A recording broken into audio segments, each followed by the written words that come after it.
What's going on, everybody? It's Carlos here from PremierReviewer, and this is the first, hopefully, of many podcasts where I interview very interesting people, friends of mine, and maybe people who I don't really know personally, but I think I find them interesting enough, and we'll do some interviews that way. But I wanted to kick this off with one of my good friends here on YouTube, and his name is Carlos Delgado. What's up, man? What's going on? Hey, what's up, man? So my name is Carlos Delgado. I've been on YouTube since I've been 13 years old, and I have my own YouTube channel. So it's called at Mobile Carlos. You guys can pretty much find me everywhere on Twitter, Snapchat at Mobile Carlos. And I also work with this other YouTuber called Armando Ferreira. So if you guys ever want to see any of my work, you guys can also check out his channel, which I believe it's Mondo Bites. He's always changing his name, so I always forget. Well, good. I'm glad you gave that little intro, because we're going to get into where this is taking you today. But let's just, give me some story, man. Tell me how you started it. You said you started at 13. Like, what got you into it? What made you start a YouTube channel? Yeah, so I guess back then, YouTube was like in its very early stages. Like, I believe the rating system back then it had little stars and stuff. So YouTube was pretty much a baby back then. So what I started doing was I really wanted to get more into computers. I wanted to learn like what happens if you do this, what happens if you do that. And I stumbled across YouTube because back then I would just Google stuff and be on forums trying to figure out answers about my computer. Then I stumbled across YouTube and I pretty much saw that people were making videos about these topics. And it was very easy to follow along because they were mostly tutorials on how you guys can fix your computers, how you guys can change like command prompts and all that kind of weird stuff. And I got really interested because I was like, all right, so if I'm learning this stuff, maybe I could just dumb it down enough for the basic person to understand. And that's when I started doing my very first YouTube. I started my very first YouTube channel, and then I just started doing videos on that kind of stuff. So that's pretty cool. Yeah, so that's how I pretty much stumbled across YouTube. And I think one of my very first video was like, I can't remember what it was. It was a software review about TeamViewer. So what TeamViewer lets you do is it lets you control somebody else's computer. Because I would try to do it with the built-in Windows stuff, and it just wouldn't work with the remote connection. And I thought TeamViewer was an awesome product, and I thought I would show it off on YouTube, and that's exactly what I did. But that channel didn't get a lot of views because I'm pretty sure most of you guys know when you guys start a YouTube channel, you don't get a lot of views. So I was getting maybe 10 or 20 views on a video, and that kind of sucked. Yeah, but you got to start somewhere. But yeah, I know. I So your first channel, what was its name? Man, it's a terrible name. It was called Mac and Writer. I think if you guys Google that, you guys can actually find it. But I deleted that whole YouTube channel. But if you guys type in Mac and Writer, you guys can probably find me somewhere on Google. And that was pretty much my username for everything back in the day. And I used to play a lot of Battlefield. So if you guys type in Mac and Writer, I might come up on the Battlefield stats. Maybe, I don't know. So pretty much you started because you wanted to get more knowledge on the PCs? Yeah, I wanted to get a lot more knowledge about computers. And at that time, I think what everybody was doing, if you guys go and talk to the other YouTubers, they were pretty much doing case reviews on iPhones. And I'm over here trying to do PC stuff. Because the PC market wasn't that huge back in the day. I believe Linus was part of that whole... I think he was the biggest PC channel at that time, and I think he still is today. Yeah. But there wasn't a lot of people doing PC stuff. I remember Ifaco 5, Dark, MX 1000. I mean, these are older YouTubers who don't do YouTube videos no more. But that's what I used to watch all the time. It was just nothing but PC stuff. So I was looking at benchmarks, brand new graphics cards, and all that kind of stuff. And, the other YouTubers were doing case reviews, like I said. So I thought that was pretty boring. I don't want to see no damn iPhone case. I wanted to see benchmarks about games, Yeah. Well, now you get both best of both worlds because there's a bunch of both of that. Yeah, man, it's insane how much the PC market has taken off on YouTube because there's just a lot of PC tech YouTubers now. Yep. Which I enjoy, you know, because I like watching that kind of stuff. Now, before you go, before you go to that, who are some of the inspirations that you look up to and you kind of create your style / you kind of evolved your style out of? Who are some of the guys that you watched early on and impacted your channel? Well, I think the biggest impact was NKBHD. Okay.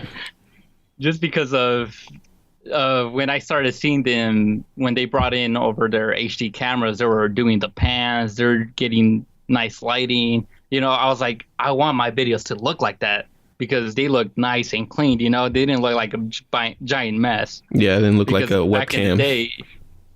Back in the day, everybody was just showing their hands and talking about the phones. There was no nice pans. There was no slider shots. There was none of this cinematic stuff that we have now today. Yeah, which is standard. And when NKBHD started doing that stuff, I was like, man, that video looks dope. You know, I want my stuff to look like that. And the same thing with Austin Evans. I used to watch Austin Evans videos back in the day too. Okay, yeah. Those are two big heavy hitters in the tech community. Yeah.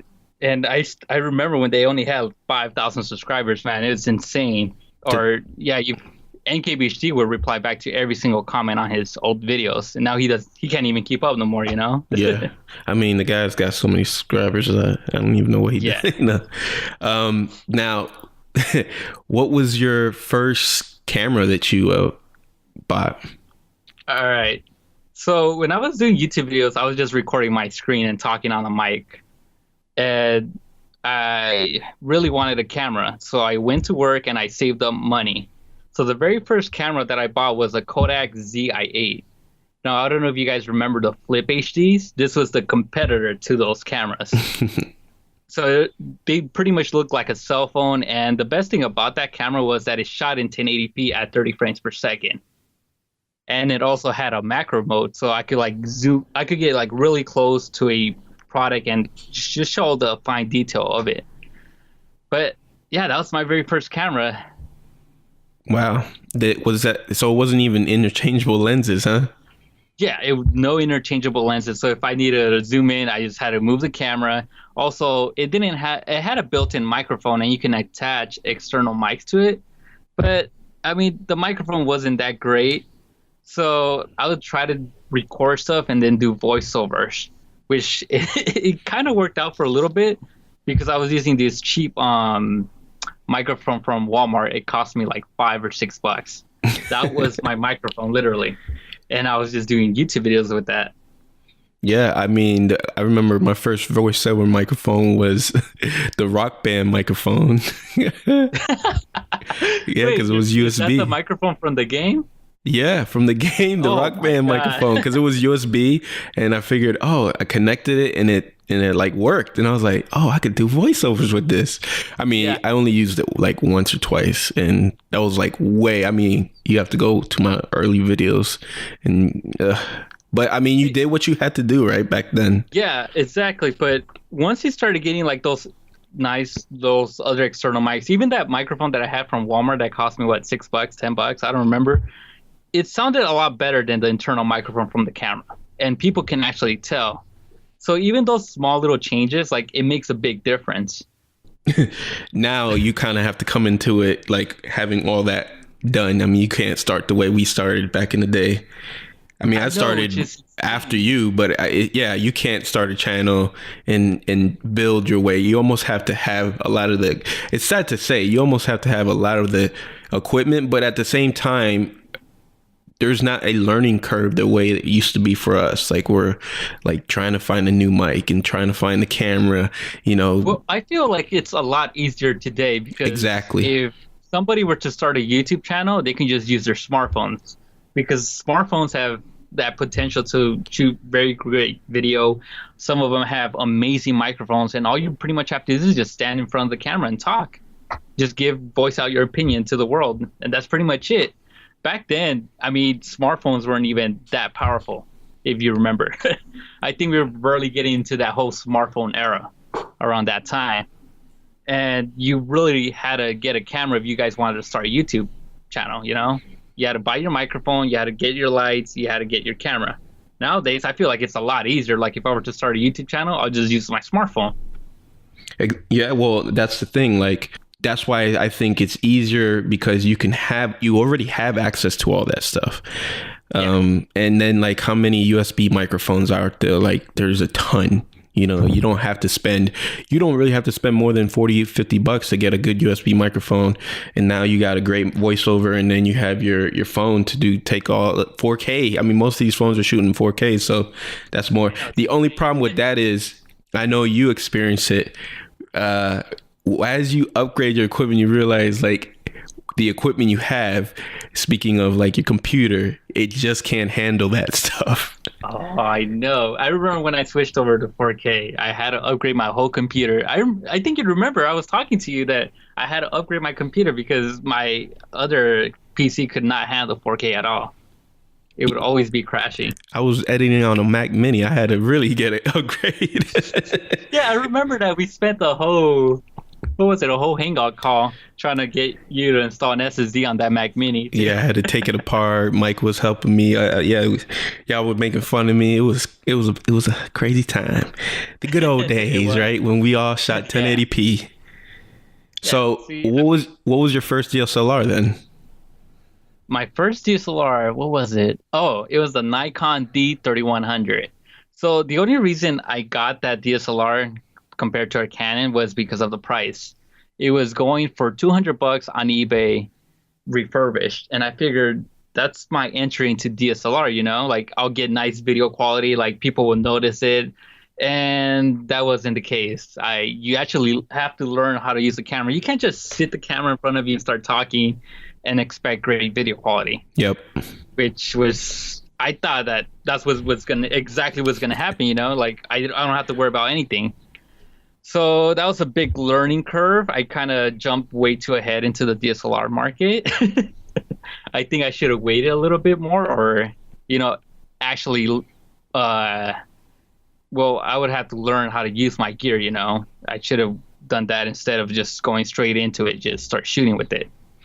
It was more forgiving back then, though, because everybody was doing the same thing. As soon as you got that camera, you just popped it on. You didn't really take time to learn it. You were just like, your auto everything, overexposed shots and white balances. And we didn't even color grade back then, right? I didn't know what a shutter speed was. I was like, what is this ISO stuff? Oh, if you increase it, there's more light. Okay, that's good. So we were shooting like at 3200 ISO, grainy footage all over the place.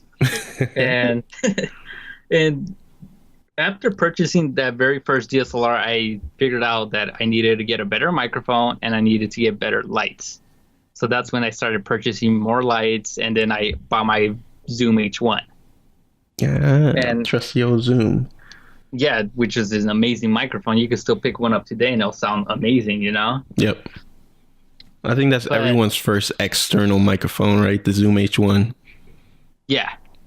And then I started figuring out that if you want to get that nice bokeh, you have to have those nice fancy lenses.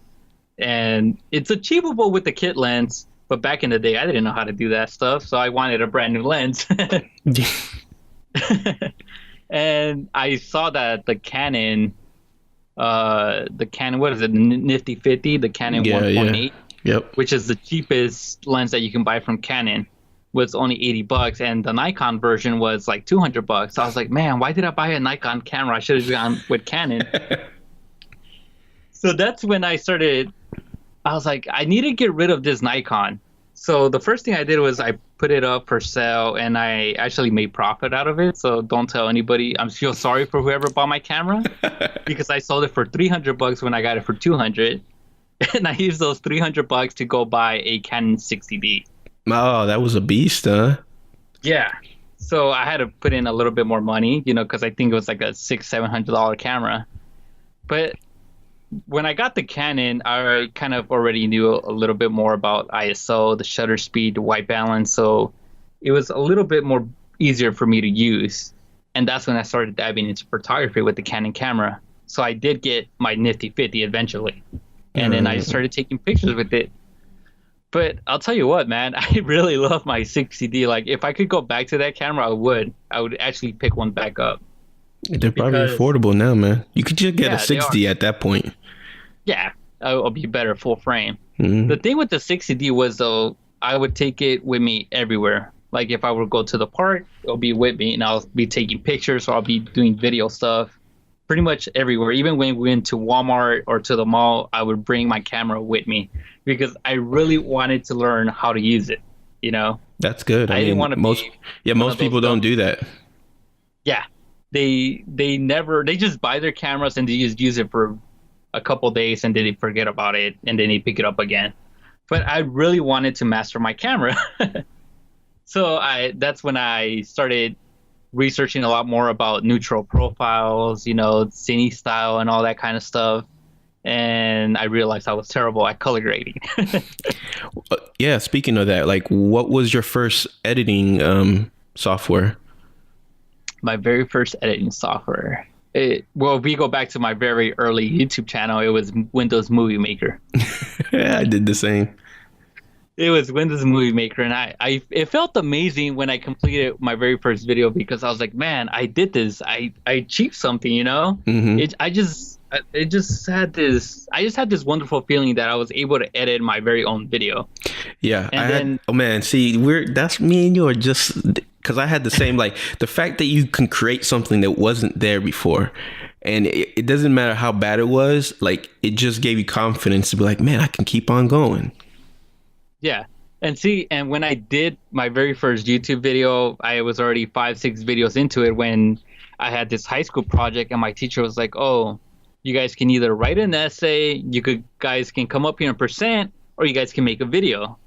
So I took the video option because I didn't want to write no essay. I didn't want to go up there and present. So what I pretty much did was I did a voiceover. I grabbed some pictures, I grabbed some background music, and I created this whole little montage video about what was the project about? It was about Auschwitz, something about the World War II stuff, you know? Oh yeah. And I showed it to my teacher, and I just saw his jaw drop, you know, like he was happy. He's like, "Oh my God, dude!" He's like, "You made an amazing video. Like I would never expected anything like this." And I felt really proud, you know, because I edited all this video through Windows Movie Maker. You know, I wasn't doing no fancy software. I didn't care, man. I just wanted to create something. Now, from there, what was the next step as far as software? From there, it was what was it? Is Sony Vegas? That's what it's called? Sony Vegas? Yeah. I can't. Yeah, it's a little bit. Well, it's a lot better software than Windows Movie Maker. But it was so simple and easy to learn because it was pretty much almost exactly the same, but you actually had a timeline now and you can stack footage on top of footage. You have more like layers. You can pretty much do a lot more fancy stuff compared to Windows Movie Maker. And like everybody else in the early internet days, it was pirated, you know? Yeah. That was like Sony Vegas 10 or something, right? Yeah, 9, I think. Or 8. I can't remember what it was, man. It was very early. And I tried to use Adobe Premiere Pro, and I just felt it was way too complicated back in the day. So I just stuck to Sony Vegas, and I just kept learning how to use it. And all my knowledge came through YouTube. So if I needed to learn something, I would just type it into YouTube. How do you cut a footage? How do you merge it? How do you increase audio? Everything was, my teacher was YouTube. Yeah, University of YouTube. I mean, I think that's where we all get most of our information. Even when you get a product, you still end up going on YouTube, trying to find a little bit more insight on it before you even put your own video out, just so you can kind of see if that's true or not. You know, you got some apples to compare. So yeah, exactly. Man, YouTube is a source of learning, man. Most people don't realize that, and with certain subjects they try to discredit it. Oh, where you get your information from? YouTube? Yeah, you could find anything out on YouTube. Yeah, man, the internet's an amazing platform, you know. I'm glad there's a lot more users now. Yeah, definitely. So after I figured out Sony Vegas, I had this problem where it just kept crashing over and over and over again. So that's when I told myself, all right, enough of this whole Sony Vegas stuff. I got to learn how to use Premiere Pro because, I thought that's what all the pros were using, Premiere Pro. So I dabbled into Adobe Premiere Pro. At first, it was kind of hard to learn because I was coming from Sony Vegas, but then I just got the hang of it. And again, my school of YouTube, I was able to learn how to use Premiere Pro. But actually, no. Before I started using Premiere Pro, I learned how to use Final Cut Pro 7 at school. So I was lucky enough to go to a school where they actually wanted us to learn about this whole technology stuff. So my teacher convinced the school to get Final Cut Pro 7 and the whole Adobe software. So that's where I learned how to use Photoshop. What was the other one? I learned how to use Dreamweaver, which nobody uses nowadays. I learned how to code a website, and I learned Final Cut Pro 7. He gave us video cameras that we can take home and we can actually shoot, and then we would come back the next day to school and start editing on them. And that's pretty cool. So once I learned about Final Cut Pro 7, I was like, I want that on my PC, but in order to get it on PC, you have to have a Mac, Yeah. So I looked for the next best thing, which was Adobe Premiere Pro. And that's when you started using that? Yeah, that's when I started using that.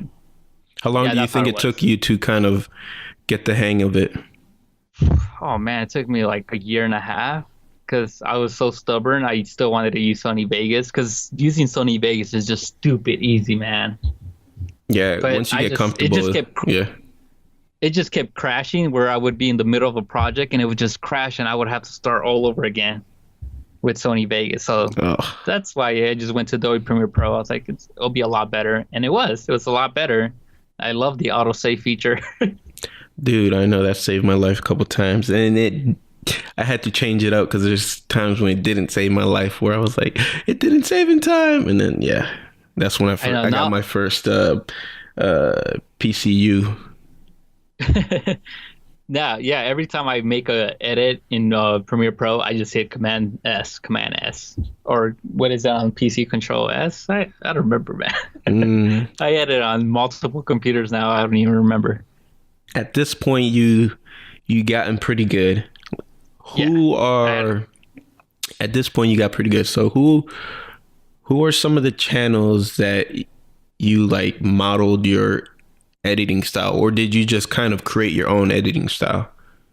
I feel like I just created my own, or pretty much I think we're just all following every single tech YouTuber out there, You would have nice pans, you make the cuts, nice pans. And then when people started using those glitch effects, everybody wanted glitch effects. So everybody started adding glitch effects. I think it was just a trend, Yeah. I think we all pretty much have the same editing style till this day, I don't think nobody has really like stepped it up. Yeah, I see a couple of new YouTubers like Ash Taylor. He's killing it, he's on a whole nother level. Yeah. He's cheating. Yeah, he's got so much ability, man. It's just pretty crazy. But yeah, for the most part, I know what you're saying. Like, or like if someone does create a new style or has a new transition or has a new, you could see a lot how the trickle effect comes down where everybody else starts kind of mimicking that very thing. I've noticed a lot of that happening within the last 2 years because you have guys like Peter McKellen, which I used to watch. I don't watch as much no more. Actually, I'm not even subscribed to him anymore. But that's for, that's just personal thing. But he got great channel. He has great content. I just in a whole nother spectrum right now when it comes to YouTube and what I like to watch. So I'm glad I went through that because now I want to say, what other channels besides tech channels do you like to watch? Well, for one, Peter McKinnon. And I guess the other channels would be mostly car stuff. I like watching vehicle versions. I like watching Salamandrin. I kind of dabbled away from tech YouTube channels. Yeah. I stopped watching them. I started watching more vlogs, I just wanted to see what was out there, because I learned that their editing is completely different from us, from that tech YouTuber world. Yep. And I wanted to learn how you edit like they do, because I know they do like these zoom transitions, these speed ramps. They do a lot of more stuff, and I want to learn how to do all that stuff. So, yeah, I remember when you told me that you would watch like the beauty tutorials just for the lighting. Yes, I would watch beauty channels just because they had the perfect lighting. Like if you were to go back in, what was it, like 2 or 3 years ago? Everybody had shit lighting on YouTube, especially the tech YouTubers. I'll be the first one to say I had terrible lighting. I didn't know how to light my stuff. But when you would go to those beauty channels, man, they just had that perfect lighting. Yeah. They had like 5, 6 lights, then they had that Diva ring light, and their videos just look really amazing, They had the perfect white balance. They were shooting on the same cameras that we were, but they just made it shine a lot better. Yeah, it's true. It's true. Like that's when I remember when you told me that's when I think I started realizing like how much lighting really impacts, your camera. Like you don't have to shoot, this crazy high ISO in order to get the right, you know what I mean? Like that's when you realize like you let the light do all the work and your camera just plays off it and everything just looks so much better. Yeah, lighting is the number one key to having a perfect video. Like if you can light your stuff correctly, your videos will always look amazing. I don't care if you're shooting on a smartphone to a DSLR to a RED camera. Lighting plays a very important factor, into the video quality. Yeah, it does. And the funny thing is like it took me up until maybe like a year and a half ago when I really started taking that more serious, and I started investing a little bit more in like I have soft boxes and stuff like that. I have 2 LED lights. The one that Mondo had recommended, it were like $30. The little one, the Voltrox light. Yeah. So I have 2 of those, and man, just the different effects you can get with certain lights, you know what I mean? Like I like my soft boxes, but I end up realizing I don't even use them that much. They almost just take up more space in my office than if I just use my little Voltrox lights, where I can kind of give that, that effect where you light one side and then the other side's kind of dark. I don't know. I just like playing around with that. It has that cinematic feel to it, It gives you that separation from your face to the background. And it looks really good on camera. And a lot of people want that look, but they never know how to achieve it. They, for some odd reason, they think that it's the camera doing the work when it's not. It's the lights. Yeah, I know. And you taught me a lot of that, man. Like you taught me a lot when it comes to this stuff. I mean, you got me to build my own PC. Remember when you told me when you just need to build a PC? And I was like, oh yeah, I can never build a PC. What are you, crazy? Like, I don't got that skill. And then next thing you know, bro, like after a year of watching like PC builds, I started watching guys like Paul's Hardware. I used to watch a lot of Linus Tech Tips. Hardware Canucks. All those guys. Hardware. Oh yeah, Hardware Canucks. That dude's got the those guys. Jay's 2 cents, stuff like that. Yeah, I seen that. And then my buddy Matt from Swashin, he built his PC, and I was like, man, he could do it. I could do it. That's when I was like, hey man, I'm doing it, man. I'm doing it. From Pimp My Setups. Yep. Yeah. I remember hitting him up one day. I was like, you were so scared about your PC. Yeah, well, it's just like you don't realize that. Yes, it's a big task to build a PC, but at the same time, you kept telling me it's just like Legos, just that, and I grown up Legos. Yeah, until you actually do it, you don't realize like the hardest part really is like wiring it. Once you get that.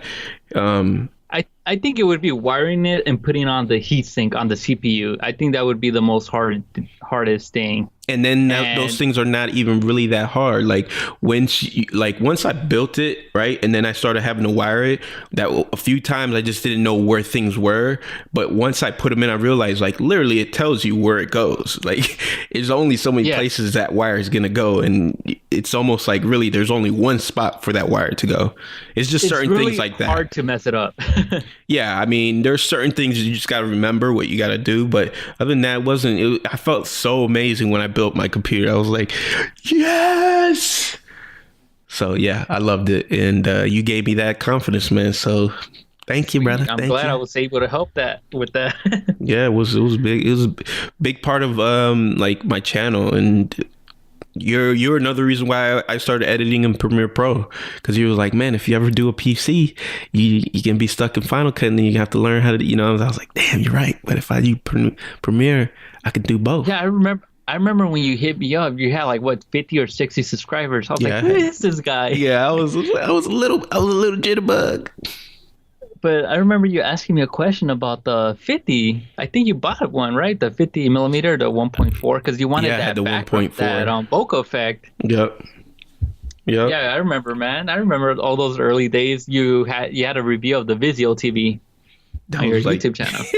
That was crazy. That when I made that one took off. But now I look back at it now and I realize that I bought that TV at Best Buy, and it was around the time that it just went on sale, and that was around the time that people started really going to YouTube for information. It wasn't so much like, you know what I mean? Like, I don't know if I gained a lot of subscribers, even though that video did really well for that time, especially for having like 50 subscribers at the time.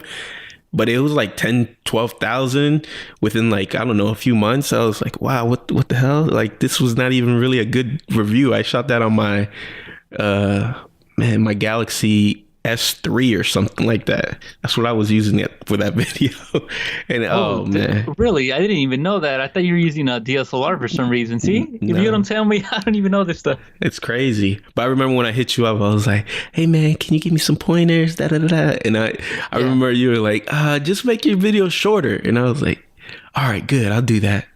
Because I had like a 13-minute video or something. I was like, man, this is long. Like, I don't want to watch this. But then again, everybody has that different attention span, Yeah. Like, if you were to ask me that today, I'd be like, I don't know, man. Make your videos even longer. That's right. For some odd reason, YouTube prefers longer videos now. Yeah. Well, that's where I came to understand, like, later on. I think when you told me that, it was great advice. Where, try to keep it under like 7 minutes. But at this point, where YouTube is becoming more of like a place where people go for their entertainment. So even if you're watching a guy, that's why we all ask people to subscribe. But what I've noticed is that, do you want to watch a TV show that's only 15 minutes long or 30 to 40 minutes long, right? Yeah. So I realized that people go to YouTube for entertainment. That's why so many people just watch YouTube all day long. Well, yeah, I mean, at that point, I'm like, screw it. If I'm going to watch it that way, I want to see longer videos. So if it's 5 minutes, that's great. But if it's 15, 20 minutes, that's great too. Like, that's why I'm subscribed to that person, because I want to watch their content. I want to watch how long it is at that point. And that's just something I came to within the last year and a half, where I just was like, you know what? If you make a short video and it's short, that's good. But if it's long, then it's long. There's certain videos that don't need to be 30 minutes long, obviously. But, like a vlog or something. Yeah, why not? 10, 15, 20 minutes. I love that. Yeah, usually all the vlogs I watch are like 20 to 35 minutes long. And I sit there and literally watch the whole thing because I'm entertained by it. Exactly. It's literally a small little TV show. Yep. At that point. Yep. Do you remember who you first subscribed to? Oh, no, man. I don't remember who I first subscribed to. It was probably some PC tech channel back in the day. I remember who I subscribed. The first time I ever subscribed was to it was like Revive 3. Remember? Rev 3? Rev 3, and they had like a channel. Revision 3, right? Revision 3. The green little logo? Yeah. It was like an Android channel, something like that. Well, they had a channel, it was like HD Nation, and it's been canceled obviously, but for like 3 or 4 months I used to watch that. It was like it would come on every like Wednesday, and it was like, yes, that was my show. And they would just talk about like everything, like Blu-rays. Remember, Blu-rays at that time were just starting to pop off, like Blu-rays and the transition from DVD to Blu-ray, and what TV was good. Like, I just, because being a tech guy, you're not a tech guy just because you make tech videos. You're a tech guy because you like that stuff. You love that information. So it was like one of the first channels that I was like, oh man, I just love watching these two dudes, man.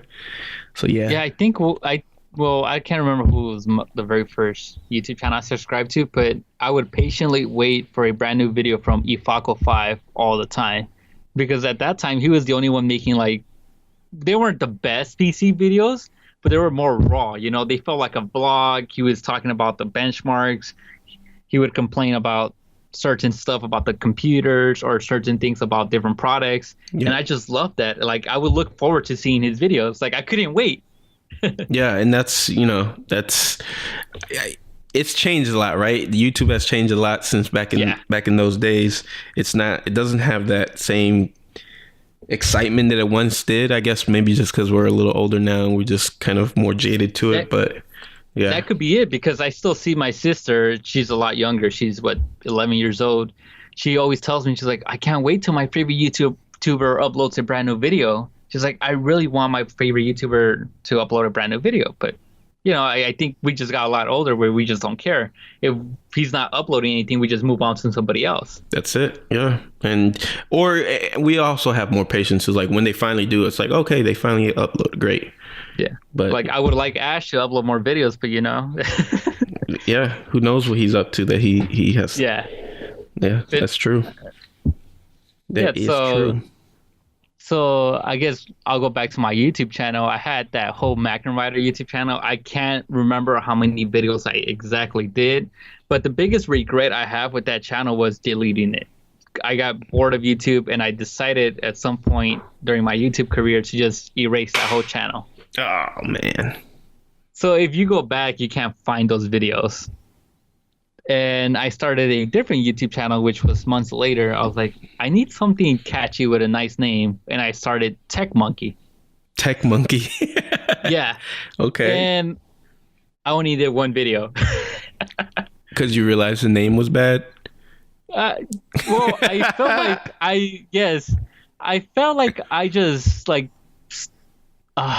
I felt like it had, since it had the word tech, I could never do anything other than tech, you know. Like if I wanted to do a vlog, like I can't put it on that YouTube channel.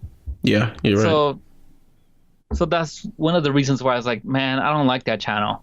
So I scraped it, you know. That channel's still live today. I think you can go look for it.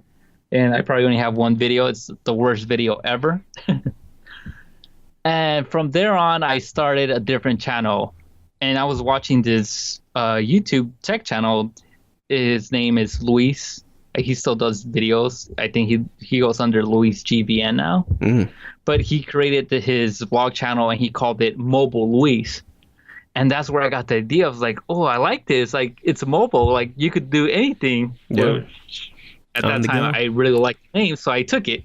So I took mobile, and then I put my name, Carlos, and that's what I have today, Mobile Carlos. And you can find them everywhere. Yeah.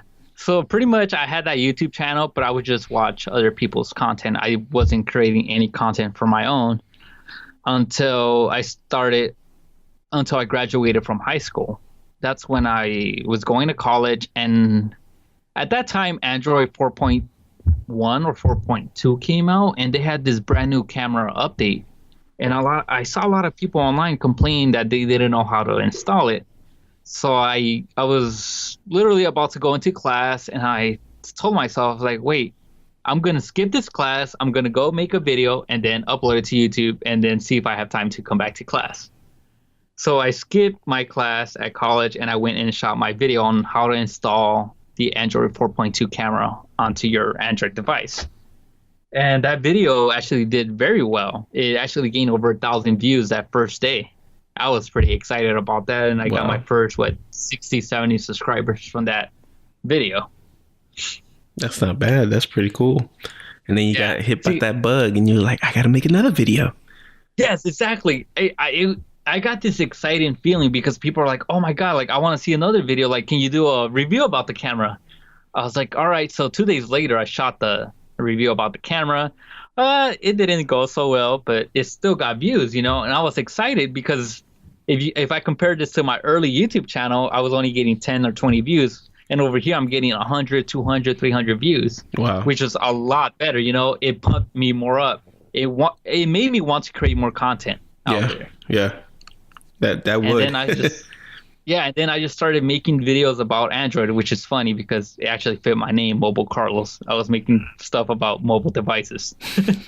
See, this whole time I thought, that's why I'm glad we're doing this podcast, because this whole time I thought Mobile Carlos meant like mobile devices. I never knew that you were just talking about like on the go. So that's Yeah, cool, it was. man. See, Yeah, it was supposed to be on the go, but for some odd reason, I just dabbled back into smartphones and mobile devices, and that's what everybody pretty much thinks that my name is. It stands for mobile devices, but it doesn't. It's for on the go. Like I wanted that channel where if I wanted to stop doing tech stuff, like I could actually go and do vlogs. I can go do other stuff. do car stuff. Yeah, that's true. Yeah, exactly. Yeah, that's awesome. See, I wouldn't all these years and I didn't know that, and it just took till today to find out. So that's that's why we do this, people. That's why we're doing this. Now, let's get into, because at this point of your YouTube career, you started, a lot of people started recognizing your talent. You were able to really you stood out from the pack when it came to video quality and just like being able to shoot that sexy B-roll. Your color grading was starting to really like be separated from most people. So I remember when like there was big YouTubers like taking notice and they were just commenting on your channel and stuff like that. And then which sucked because like you had all that, but for whatever reason you weren't getting the kind of subscribers that I think you deserved, like at that point. Because I think at that point you were like 2,000 or 3,000 subscribers only. Yeah. Yeah, it was very weird because I thought the same thing. I was like, man, these bigger YouTubers are retweeting my stuff. They comment on my videos and no views, no, I would get like maybe an extra 1,000 views, but I wouldn't get that subscriber base. I don't know why. Maybe they just didn't like who I was. They didn't like my videos. I have no idea why. It's weird. YouTube is weird like that. Like you could never really understand why. Like you see people who have way more talent. Like I think you have way more talent than me, but yet I have more subscribers. I have no clue why that is, but at the same time, like, you're right there. You're right behind me. My channel started to, take a little bit more, not a nosedive, but it's plateauing a little bit. So, but that's up to me to figure out what to do next and I'm take the it to same the way, next man. step. I have no idea. I think maybe I wasn't posting as much content as I really wanted to. And I think my viewers saw that, like, this guy's not posting a lot of videos compared to these other bigger YouTubers. Yeah. I just think that's what it was. I wasn't posting enough content. I would upload maybe once a week, I would upload 1 week and then I'll take 2 weeks off and then upload another video. I think that's what really damaged my channel because I wasn't uploading as frequently as I should have been. But now, because we'll move past this point, which is, you got the attention of some big YouTubers, and so how did you start working with Mondo? So Armando is like the weirdest thing ever because we were just talking. I would ask him questions about like products and stuff. Fun fact, I actually own a lot of the stuff that he would recommend, which I regret now. He makes fun of me because I told him this. But I messaged him on Twitter and because I was going to California to visit some of my family, and I messaged him. I was like, "Hey, dude, like, could we hang out? I think it would be like dope, to hang out." And he's like, "Oh yeah, for sure, dude. Let's hang out." And at my first thought was like, "Wow, this is dope. Like, I get to hang out with a big YouTuber. Like, I get to pick his brain. I get to learn more about this stuff." And when I got to California, he messaged me. He's like, "Hey, dude, I'm sick. I don't think I think we could like let's reschedule and all that stuff." And my first thought was like, "Oh man, this guy's an asshole. He doesn't want to meet up. He's making an excuse." So I was like, "Man, I forgot about it. I didn't reply back to him." And then my girlfriend's like, "Hey, you should reply back to him. Like, aren't you gonna go meet up with him?" I was like, "Fine, I'll do it. I'll go meet up with him and see what happens." So I messaged him back and he's like, "Oh yeah, dude." He's like, "Come." He's like, "I'm just a little bit under the weather, but you can come and hang out." And he's like, "If you want, you can actually help me shoot something." At that time, I had already got I think I had just bought my Sony A7S too. Because I knew that he was shooting with the Sony A7S. No, he was shooting with the A7R, the one I had. Yeah, A7R too. But he had the Shogun and all that. He had the fancy stuff, So I was like, "Oh, that's cool. I get to learn. I get to like touch brand new equipment." like expensive equipment. Yeah. So I go and I show up at his house. He invites me in, man. He's a very cool dude, you know, like down to earth, very humble. And he tells me, he's like, "Hey, dude, just help me shoot this video." Like, he gave me a B-roll list of the stuff that he wanted. He's like, "I'll cover from 1 through 10, and you cover from 10 to 20, and then we'll just go up to the room and finish the video." So I was like, "All right, man, I'll shoot." So I just started shooting. He had all the nice fancy lighting, you know, he had the fancy slider, you know, so it was really easy to shoot those videos. It was kind of a learning curve for me, though, at first, because this is gear that I never touched. But once I started learning how to use it, just became so simple. Yeah. And I don't know, man, we just clicked on the very first, you know, that very first time. And we went upstairs to go finish editing the video. He's like, "Hey, dude, you want to edit the video?" I was like, "Yeah, sure." And I guess he loved the way I edited my videos, because he's like, "You have a different style compared to my style." Because I would stack footage on top of each other, and I guess he would just butt it up together, you know? Yeah. Everybody has their own different editing style. And we finished that very first video, and he loved it, man. And then he's like, "You know what, dude?" He's like, "I think we might have something going on here. Like, do you want to shoot video with me?" He's like, "I'm going to CES this weekend." He's like, "I know it's very short notice, but I'm going to be shooting the AT&T Hackathon. Do you want to come along and help me shoot with it?" I was like, "Hell yeah, I want to go." Because, you know, I'd never been to CES, and also I'd never been to Vegas, so it would be a first time for me. And from there on, we just started shooting together. And then he's like, "You know what, dude? Just move down to California and just help me shoot my videos. Like, I'll pay you, like, and just be your full-time job, you know, making videos." So I was like, "All right, let's go ahead and do it." I remember that when you were like, "Yo, check it." I was like, "Man, you need to go, man. Hurry up." Like, yes, the break I was hoping you would get, man. So that's pretty cool. Yeah, and hanging out with him, like, I learned a lot of new stuff. He knows how to color grade a lot better than I do, and I kind of learned a lot from him in that respect. Also, both of us didn't know lighting, so we would both help each other out, and then we would just figure stuff out, you know? Like, we try to make the best video quality possible out of the cameras that we had at the time. Yeah. So we would always think of brand new stuff, like walking shots, slider shots. We would just try to change it up, you know? I didn't want to see the same boring stuff that every other YouTuber was doing. Yeah. Well, tech YouTube. Yeah, I remember it was definitely something I was really happy for you, because I knew that, you know, you were going to get even more experience, and you know, you finally got recognized for, like, the talent you have. So that was pretty cool. That was a cool. Yeah, it was awesome, man. Like, because we also shot that AT&T Hackathon. He went in there supposedly with a guide that they had gave us, that they wanted the video to be shot, but at the last minute, like, it didn't go as planned, and we just had to pull something out of our asses, basically, because that video we shot that same day and it got finished that same day too. So it was tons of work, man, but the final piece came out fucking awesome. Like, I love that video to this day. I go back and watch that AT&T Hackathon video, because it was pretty much like a mini documentary, and I say it's like my very first short film that I shot so far. Yeah, that's I remember that video. It was really cool. It was definitely next level when it came to production and all that stuff. So yeah, that was pretty cool. And that was shot with the A7S II, right? A7S II and the A7R2. Yeah. R3 wasn't even out yet. No, I have his R2. Oh, that's right. You still have it. Yeah, I still have it. It's a good camera, man. It's definitely nice. It's an amazing camera. You know, at that time, everybody was jumping over to that Sony bandwagon. Yeah, I mean, that's the trend. Like, good transition there, buddy.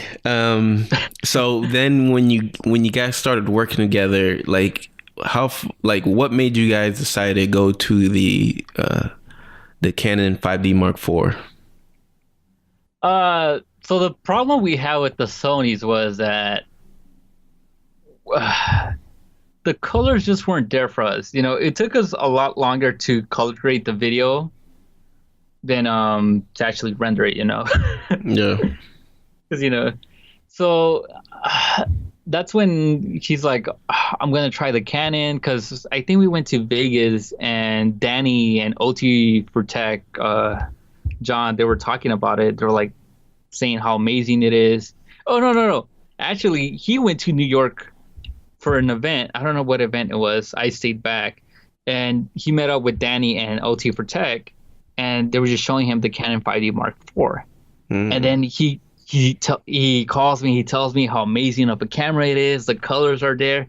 And I was like, man, this guy's on crack or something. You know, he always tells me this stuff about cameras, but he actually ordered one through B&H, and when it got there, he's like, hey, dude, you got to come over. You got to check it out. We got to go shoot with it right now.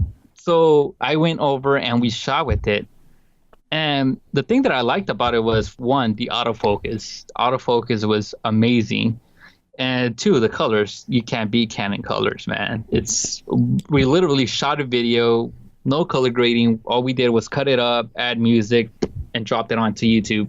So that saved us a ton of time instead of going and color grading, color correcting every single shot like we did with the Sonys. Yeah. The Canon footage just matched pretty. It was just very nice, you know, man. Yeah. So then you sold yours and you're like, I gotta get my Canon.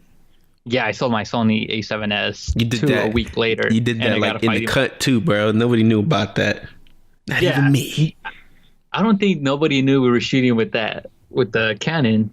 Because if you were to read online what everybody else was saying about it, for one, the big file size, motion JPEG, that it was terrible. And it also, what was the other thing? It didn't have the scopes. It didn't have all that fancy stuff like the Sonys do. The biggest issue was the crop at 4K. It was a 1.73 crop. With the Sonys, you can shoot in full frame or you can shoot at 1.5. And once you overlook all that stuff, it's actually a very nice camera. It's so easy to shoot with. If you're a one-man team, you can literally put the camera in front of you, go back to wherever you need to sit or whatever. The camera will focus itself, and then all you pretty much have to do is just hit record. The colors are going to be perfect as long as you light it up perfectly. But yeah, man, that camera, it's amazing. I love that camera. I do hate the big file size motion JPEG, but it just gives you so much control to color grade. Like if you really want to push it, you can actually push it in post. Yeah, it's a pretty crazy camera. Yeah, I know you have one. I think you want to get rid of it. I don't know why. Well, for me, it doesn't, for my workflow, it doesn't fit. So yeah, I'm gonna just stick with the Sony cam. I'm trying to get rid of it so I can get the A7R III, or who knows, by the time I get rid of it, the S3 will come out. So yeah, I want to see what the S3 has. Sometimes I do miss my Sony camera. I won't lie. I like it because of the low light. It was a beast at low light. Like if I needed to go outside and shoot something, I can easily go ahead and do it. Even though I would spend like an extra 30 minutes color grading it, but hey. It was amazing for that. Yeah, I mean, it's not when it comes to color grade, I don't do too much. Like I guess after coming from the GH4 skin tones to the Sony, it was like day and night for me. So the skin tones, it wasn't a big deal. Like a lot of the stuff, I do a light color grade, more like a light color correction, and maybe I'll add a little color grade to it. But for me, I don't do a heavy dose of that. I think it looks pretty good out of the camera. I just personally like the look of it. Yeah, I mess with the 5D Mark IV, and I literally seen you don't have to do much when it comes to that.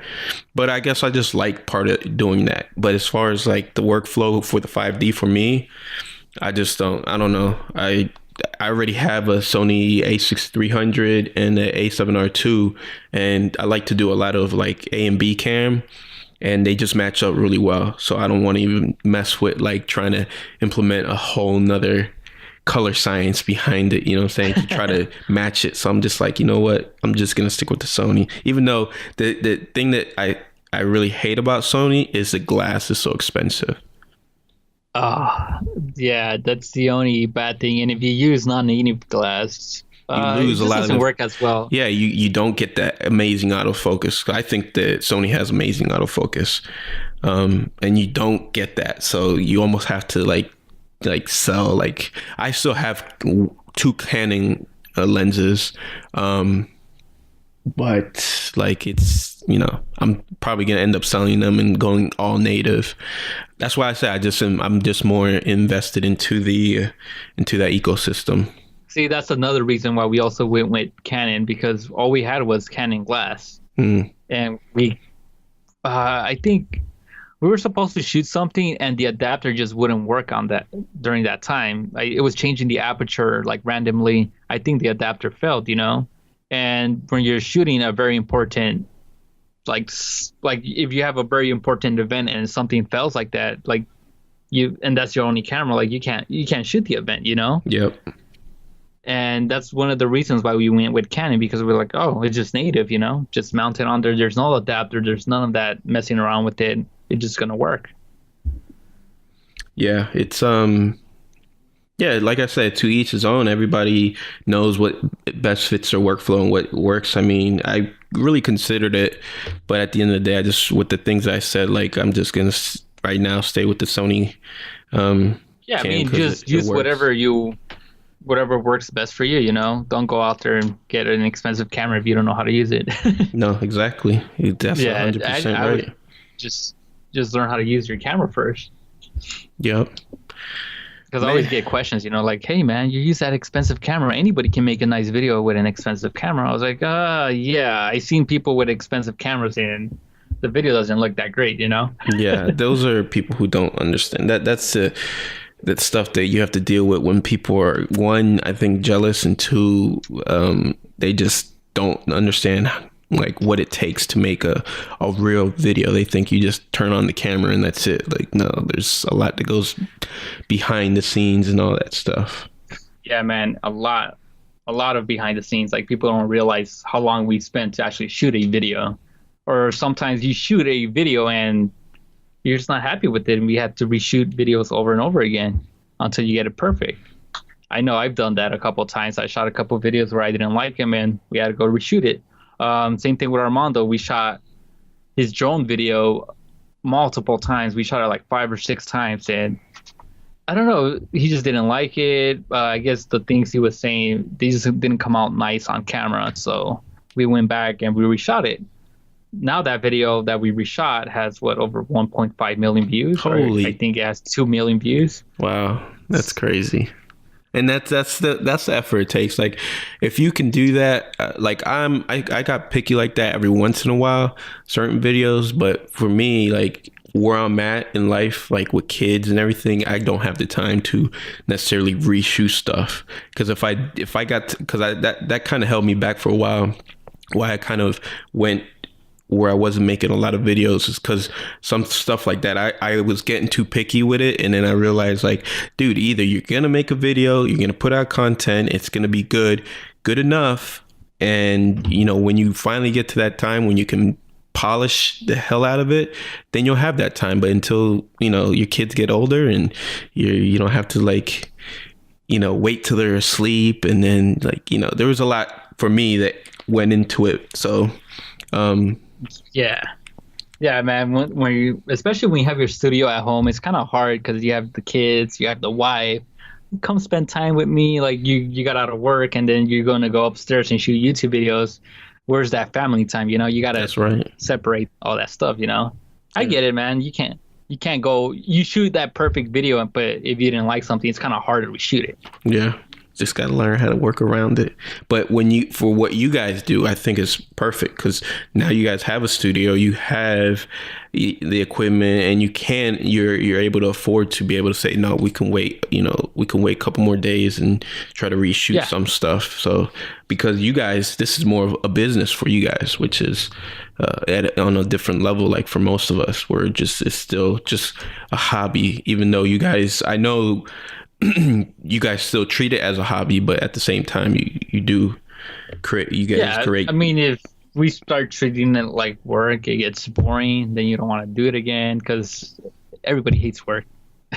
Yep, pretty much. I mean, when you're having fun and doing what you love, like it's so easy to just come in and start shooting stuff. Man, 100%, dude. Yep. It's been about 50 plus minutes. Oh damn! Look at that. I didn't realize it. I told you this time was gonna fly. Man, this is awesome. Like, it's crazy to think that for as many years I know you, like, I got to learn some new stuff about you. So that was pretty awesome. Where can people find you, man? They can find me on Twitter, YouTube, Snapchat, anywhere pretty much at Mobile Carlos. I think I snagged that name up pretty good, pretty much everywhere, even on Xbox, PlayStation Network, even on the Wii. Just find me all over the place at Mobile Carlos. Cool. And you're still going to be creating content on your channel. You're not just creating content on Windows. So this year I plan to do a lot more stuff with my YouTube channel. I really want to take it off this time. So I'm going to be focusing a lot more into my stuff. That's good. That's good. Well, guys, if you guys want to go subscribe to him, please do. Links will be down in the description to where you can find Mobile Carlos at. Dude, thank you for taking the time, man. It's been awesome. Oh, for sure, man. Thank you for having me on here, man. Even though I've been flaking, I finally did it, man. I finally did it. For most who don't, I've been trying to do this for like the last year.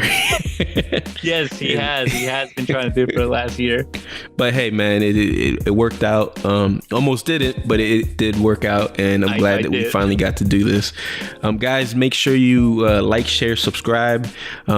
Go give Carlos some love on his channel, because he definitely deserves it. He's one of the best YouTube creators out there when it comes to just good, awesome looking content that deserves way more attention than he gets. So this is one of many hope to come, and we'll definitely have you back, man.